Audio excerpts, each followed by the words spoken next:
So One Punch Man has been absolutely cooking with these past two chapters. Ever since we got word from One and Murata that they're going to be taking a step back to redo the entirety of the Ninja Village arc, we've gotten some crazy reveals like learning that Blast was there to witness the fight between Saitama and Cosmic Fear Garo, and stuff like we got in this most recent chapter where characters like Empty Void got beefed up to a whole new level. Before, Empty Void seemed somewhere between Flashy Flash and Blast in terms of power, but now in the new version of chapter 196, we've been straight up told that he is on par with Blast. Well, actually, he said that about just his human version. Once, for whatever reason, he had succumbed to the influence of God, that implies that he is on a completely different level now than he even was before. So you could assume that makes him even stronger than Blast. And hey, that's not a hard take to sell at this moment, because one of the last things that we see in this chapter is this massive feat of power, where after Blast teleports the entirety of the Hero Association to a different dimension, the area that the Hero Association used to be in got completely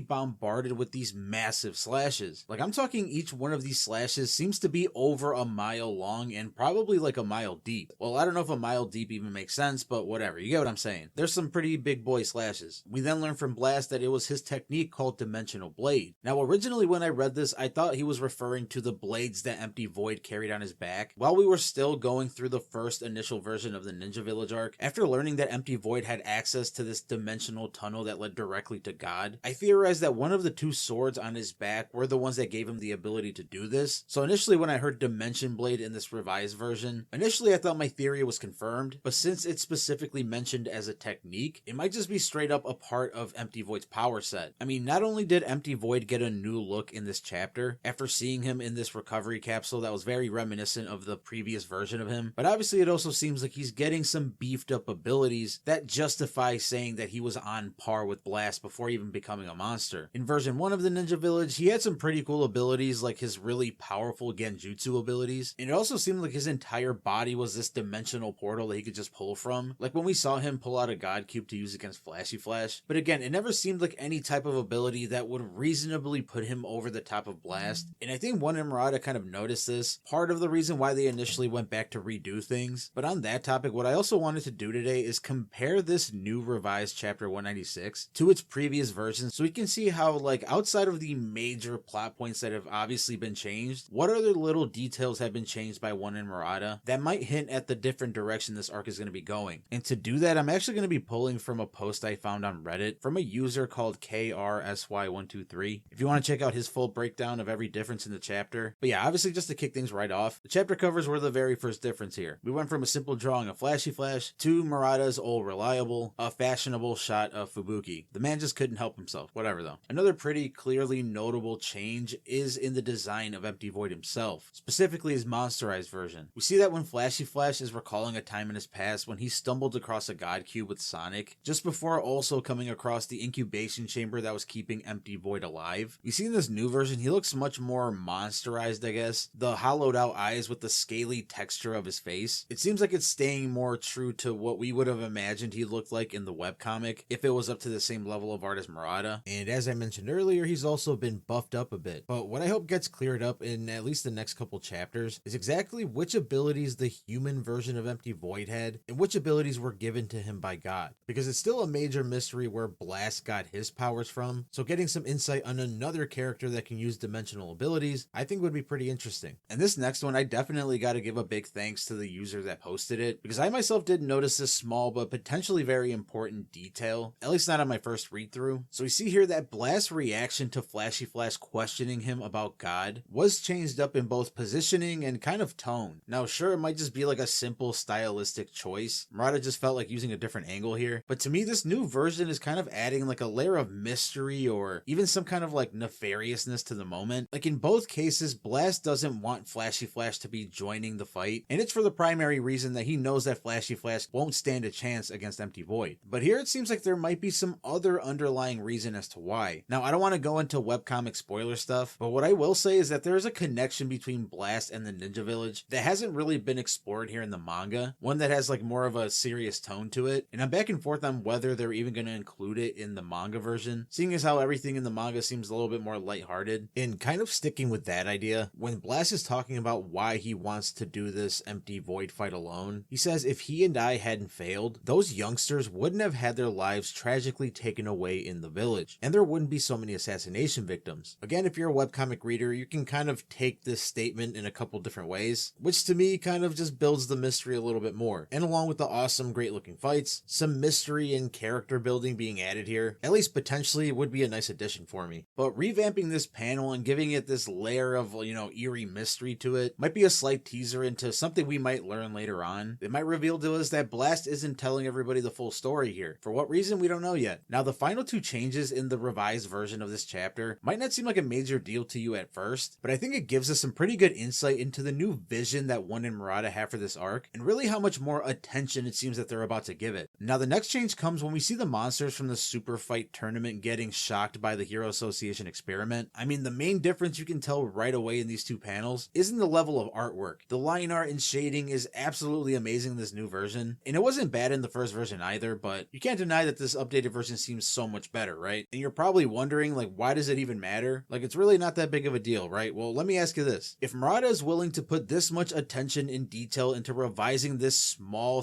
panel, just imagine what that's going to mean for big battles like Sonic versus Flashy Flash, if we still get that, or Blast versus Empty Void. Man, as One Punch Man readers, we're always eating, but it seems like we're really about to be eating in these upcoming fights. Now, in this next one, it's a pretty simple change, but one that I think alludes to the overall change in tone that this revised version of the arc is going to bring. When we see the teddy bear monster crawl back onto the shock platform, we get the same paneling, the same dialogue, but the glaring difference here is that in the new version, his entire body seems to be completely darkened, straight up fried from all the electricity. So it kind of just emphasizes how painful the process is. It make you feel even more bad for this guy that was forced to eat a monster cell and now is pushing himself to withstand this super painful shock therapy in order to maybe become a human again. In the first version, it was still pretty sad, but here I think it adds another level of grimness to it, which again I think is going to really carry over into the overall tone of this arc. I'm expecting stuff to be a little less playful than we're used to in One Punch Man. For example, when we got the initial entrance of Empty Void in the initial version, I thought it was freaking awesome. All the intestines bursting out of the Heavenly Ninja Party members to form the body of Empty Void, that was absolutely freaking insane. And to me, it kind of sucked when we found out that it was just Genjutsu. Sure, Genjutsu's cool, but it would have been a lot cooler to me if they would have kept that entrance as the real deal, because it would have raised the stakes a lot. And the entire arc seemed like it really had no stakes. Now it seems like it does. So maybe he has a similar entrance next time, but this time they actually end up keeping the grimness to it. People actually die to summon his body, you know what I mean? I don't know, something cool like that. Those were just some additional thoughts I had about the chapter. If you want a more detailed page for page chapter review, then just click the video you see on your screen right now, or click the one under it if you want to learn about every single dragon level monster in all of One Punch Man, not including Empty Void though. That is it for this one. Have an absolutely wonderful morning, afternoon, evening, whatever, and I'll catch you guys in the next video.